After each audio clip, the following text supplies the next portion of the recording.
इस कहानी की लेखिका है रिया राज। ये कहानी एक लड़की की है जिसका नाम था सुषमा। वो एक लड़के से प्यार करती थी। उस लड़के का नाम था राकेश।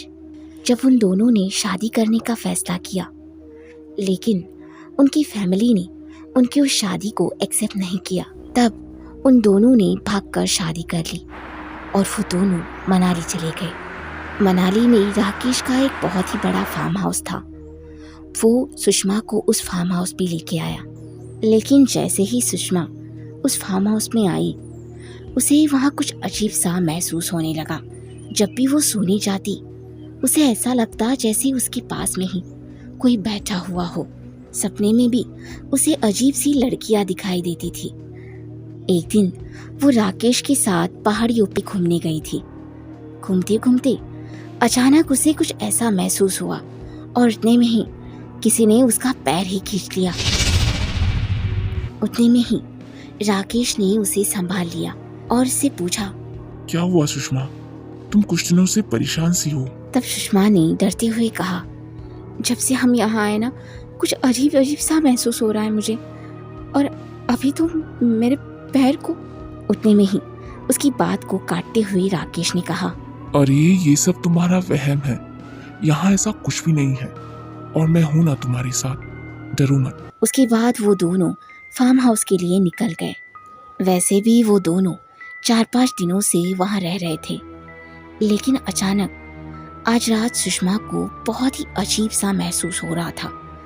जो कुछ उसके साथ पहाड़ी पे हुआ, वो उसी के बारे में सोचे जा रही थी। फिर ऐसे ही रात बीत गई और ठीक रात के 2 बजे सुषमा के कानों में कुछ अजीब सी आवाजें सुनाई देने लगी। सुषमा,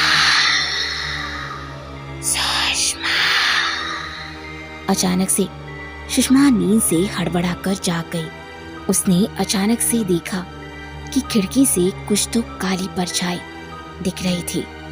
वो देख सुषमा काफी डर गई और उसने राकेश को जगाया। राकेश ने आधी नींद में ही उससे पूछा, क्या बात है सुषमा, क्या हुआ?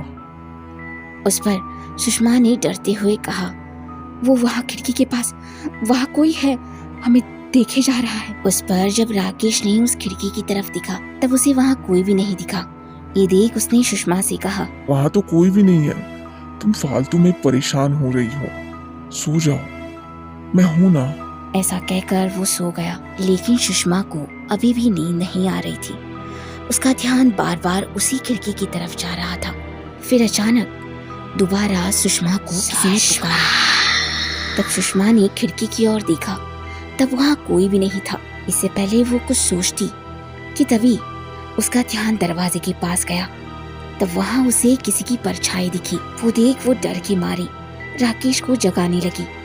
लेकिन इस बार गुस्से से राकेश ने कहा, तुम फिर जाग गई?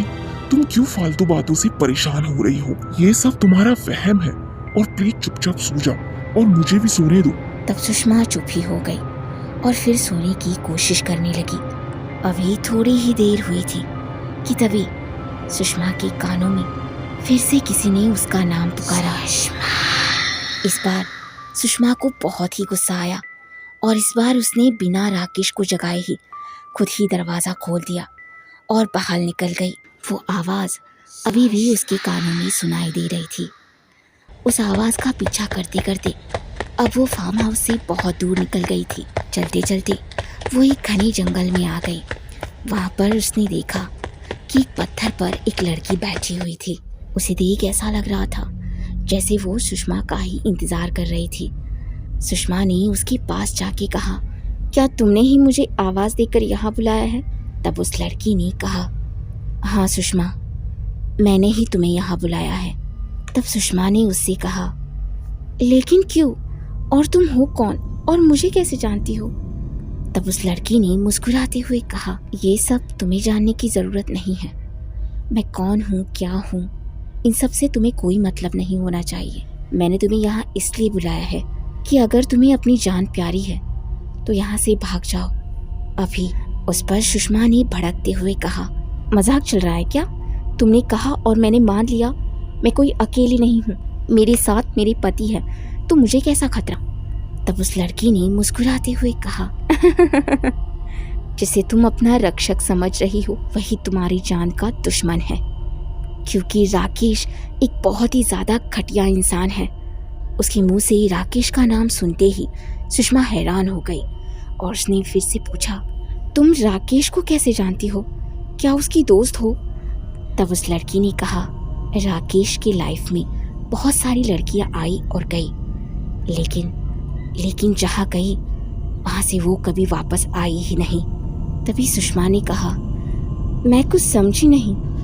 तब उस लड़की ने कहा, राकेश पहले लड़कियों से दोस्ती करता है, उसके बाद वो उन्हें अपने प्यार के जाल में फंसा देता है और शादी करके उन्हें यहाँ लाता है और उन्हें मार देता है। मेरे साथ भी उसने ऐसा ही किया है। ये सुन के सुषमा हैरान हो गई और उसने हैरानी में कहा, मैं तुम्हारी बात का कैसे यकीन करूं? मैं तो तुम्हें जानती भी नहीं और तुम्हारे कहने पर मैं अपने राकेश को गलत नहीं समझ सकती। उसके ऐसा कहते ही अचानक उस लड़की ने भड़कते हुए कहा, तुम्हें मुझ पर यकीन नहीं है ना? ऐसा कहते ही वो लड़की एकदम से एक भयानक रूप में बदल गई, जिसे देख एक पल के लिए सुषमा की दिल की धड़कन ही रुक गई, दिमाग सुन्न पड़ गया। उतने में ही उसे वहां से और भी लड़कियों की रोने की आवाजें आने लगी। वो सब देख वो डर के मारे वहां से भागने लगी। भागते भागते अब वो वहां से कुछ दूरी पर आ चुकी थी कि तभी अचानक उसके सामने कुछ ऐसा आया जिसे देख वो और भी डर गई, क्योंकि उसके सामने राकेश खड़ा था और वो भी एक शातिर मुस्कान के साथ उसे घूर कर देख रहा था। सुषमा को ऐसा डरा सहमा देख राकेश ने उससे पूछा, तुम इतनी रात को यहाँ क्या कर रही हो और इतनी डरी हुई क्यों हो? कहीं तुमने कोई भूत तो नहीं देख लिया? ऐसा कहकर धीरे धीरे राकेश अपने कदम सुषमा की ओर बढ़ाने लगा। ये देख सुषमा और भी ज्यादा डर गई और वो अपने कदम पीछे की ओर लेने लगी। उसे ऐसा डरा हुआ देख राकेश ने उससे पूछा, क्या बात है, तुम मुझसे इतना डर क्यों रही हो? चलो मेरे साथ। उस पर लड़खड़ाती हुई जुबान से सुषमा ने कहा, नहीं, मैं तुम्हारे साथ नहीं आऊंगी। राकेश, मैं तुम्हारे बारे में सब कुछ जान चुकी हूँ। तुमने अब तक क्या क्या किया है? इस पर राकेश ने उससे पूछा, क्या जान गई हो तुम? सब कुछ, कि तुम कैसे लड़कियों को अपने जाल में फंसाते थे और उन्हें यहाँ लाके मार देते थे और यहाँ दफनाते थे। मैं अब तुम्हारे साथ एक पल भी नहीं रुकने वाली, मैं जा रही हूँ। इस पर राकेश ने कहा, ठीक है, तुम्हें मेरे साथ नहीं रहना है तो मैं तुम्हारी ये इच्छा अभी पूरी कर देता हूँ। ऐसा कहने के साथ ही उसने अपनी जेब से एक धारदार खंजर निकाला और इस खंजर को उसने सुषमा के गले पर दे मारा। वो पागलों की तरह उस पर वार करता गया और फिर सुषमा की वही तड़प तड़प कर जान निकल गई और फिर राकेश ने उसे उसी जंगल में दफना दिया। इसके बाद राकेश अपने दूसरे शिकार की तलाश में चला गया।